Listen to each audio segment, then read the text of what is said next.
यह कहानी आपको सीख देने वाली है। एक बार एक भिखारी अपने जीवन से बहुत अधिक परेशान था। वह समझ ही नहीं पा रहा था कि उसका जीवन ऐसा क्यों है। वह अपने आप को हमेशा कोसता रहता था। उसे इस बात का अधिक दुख था कि उसे हर एक चीज़ के लिए भीख मांगना पड़ता है। इसी बात को लेकर वह बहुत ही ज़्यादा दुखी रहता था। दिन रात यही सोचता था कि जीवन में बदलाव कैसे आएगा। उसे ऐसा क्या करना चाहिए कि उसका जीवन सुधर सके। लेकिन उसने एक दिन देखा कि उसका पड़ोसी किसी बात को लेकर बहुत ही अधिक परेशान था और चिंतित भी रहता था। उसे किसी ने सलाह दी कि तुम्हें गौतम बुद्ध के पास अवश्य ही जाना चाहिए। वह तुम्हारी समस्या का निदान अवश्य करेंगे। वह उसकी बात मानकर गौतम बुद्ध के पास गया और जब वह वापस आ रहा था तो वह बहुत ही अधिक प्रसन्न था। यह देखकर भिखारी एकदम से चौंक गया कि अभी तो ये इतना दुखी और परेशान था, अभी बुद्ध के पास से आते ही यह इतना प्रसन्न कैसे है। यह सब देखकर भिखारी सोच में पड़ गया और सोचने लगा कि न जाने कितने लोग हर रोज निराश होकर, अपने जीवन से परेशान होकर, आंखों में आंसू लेकर, विभिन्न चिंताओं से परेशान होकर लोग गौतम बुद्ध के पास जाते हैं, लेकिन वापस लौटे समय वह बहुत ही अधिक प्रसन्न होते हैं, अपनी चिंताओं से मुक्त हो जाते हैं। वह भिखारी समझ नहीं पा रहा था कि गौतम बुद्ध आखिर उनके साथ ऐसा क्या करते हैं कि वह बेहद प्रसन्न हो जाते हैं। वापस लौटे समय न उनके पास ढेर सारे पैसे होते हैं, न ढेर सारे जेवरात होते हैं, लेकिन फिर भी लोग बुद्ध के पास लौटते समय इतना प्रसन्न कैसे होते हैं।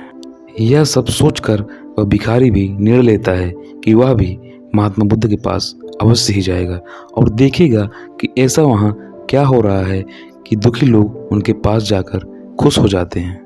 वह बुद्ध से मिलने के लिए उनके पास चल पड़ा। जहाँ बुद्ध मौजूद थे वहाँ बहुत लंबी कतार लगी हुई थी, तो वह भिखारी भी कतार में लग गया।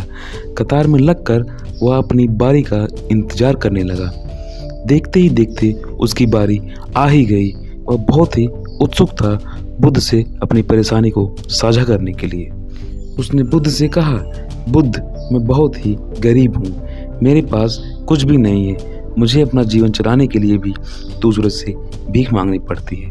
अब आप ही बताइए मैं अपने जीवन को कैसे बेहतर कर सकता हूँ। यह सब सुनकर बुद्ध ने कहा, तुम गरीब नहीं हो, तुम्हें ऐसा लगता है क्योंकि तुमने आज तक किसी के भी लिए कुछ भी नहीं किया है, ना ही तुमने कभी किसी को दान दिया है, ना ही तुमने किसी दूसरे के लिए कुछ भी किया है।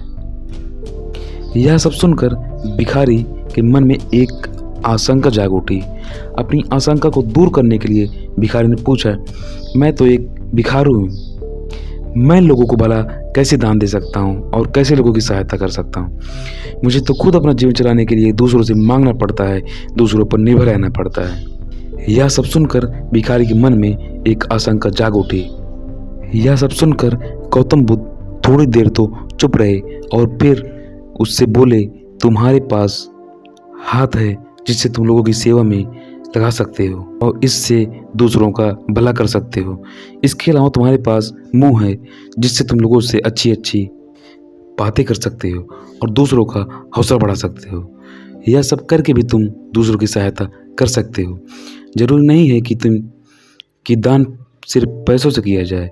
हम चाहें तो हम शिक्षा का भी दान कर सकते हैं, चाहे तो अन्न का भी दान कर सकते हैं।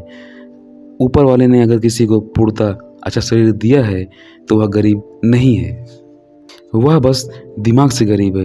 तुम इस विचार से हटकर इसे भी सेवा में लगाना चाहिए। तुम्हें इस विचार से हटकर दूसरों की सेवा में लगाना चाहिए।